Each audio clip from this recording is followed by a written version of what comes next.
C. Consolidation. You will now hear the talk given once again. This time, as you listen, take notes on what you hear. Lance Armstrong was born on September 18, 1971, in Plano, Texas.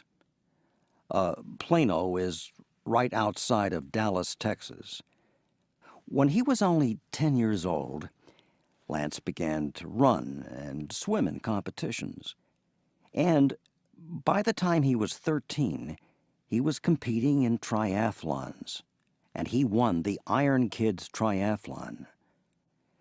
Lance's mother, who raised Lance mostly by herself, recognized and encouraged his competitive spirit.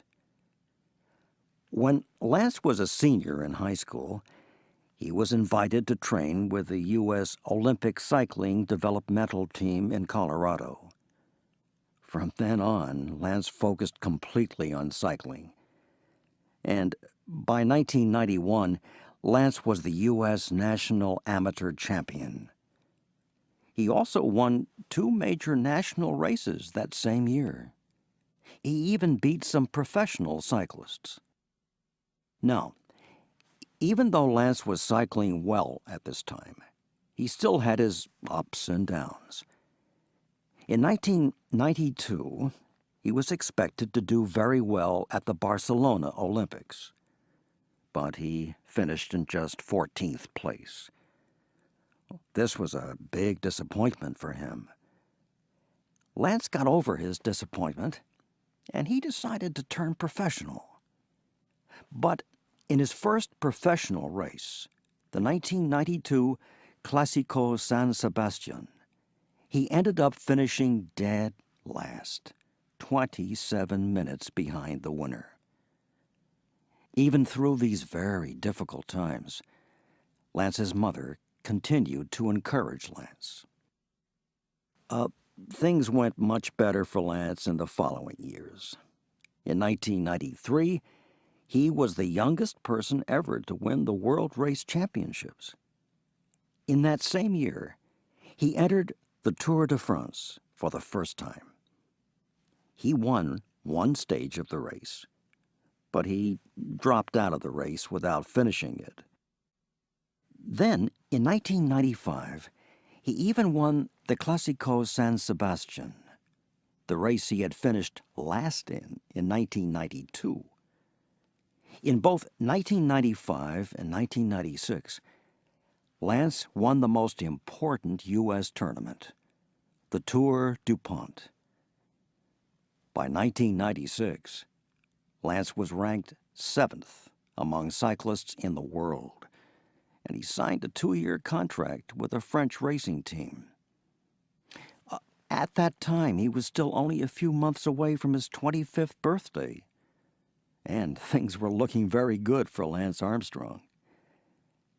Then, in October of 1996, everything changed drastically. Shortly after his 25th birthday, Lance was diagnosed with an advanced cancer that had already spread to his brain and lungs.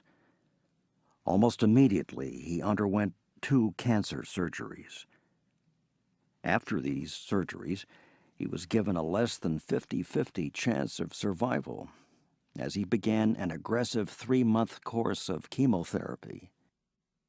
The chemotherapy left Lance very weak, but the treatment worked well, and soon after, Lance was declared cancer-free. After only 5 months from when he was initially diagnosed with cancer, Lance returned to cycling and training, and he vowed that he would return to be better than ever. However, the French cycling team dropped Lance from the team. They didn't believe that he'd ever be able to return to his former level of strength and endurance.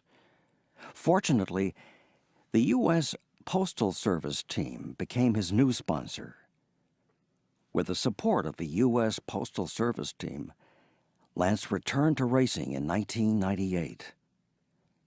After One particularly bad day during one of his races, Lance pulled over and decided he was done. However, after spending some time with his cycling friends, Lance returned to racing and was off again in pursuit of cycling victories. Lance's big comeback was marked by his victory at the 1999 Tour de France. And then Lance won again in 2000, in 2001, 2002, 2003, and in 2004. He won the Tour de France, the most prestigious and the most grueling of all cycling contests, 6 consecutive times. Lance's Tour de France record may never be beaten or even be matched. Interestingly, Lance was the youngest person to win the World Cycling Championships in 1993 and the oldest person ever to win the Tour de France in 2004. In addition to his amazing athletic performance, Lance Armstrong has established the Lance Armstrong Foundation, which is devoted to providing information about cancer and support to cancer victims. He has also written a book about his life and winning the Tour de France called Every Second Counts. And for Lance, every second has counted. Lance Armstrong gives a lot of credit for his success to his mother, whose independent spirit and support inspired him to overcome life's obstacles, both on and off the racetrack. Lance, in turn, has provided inspiration to many for his great courage, both athletic and personal.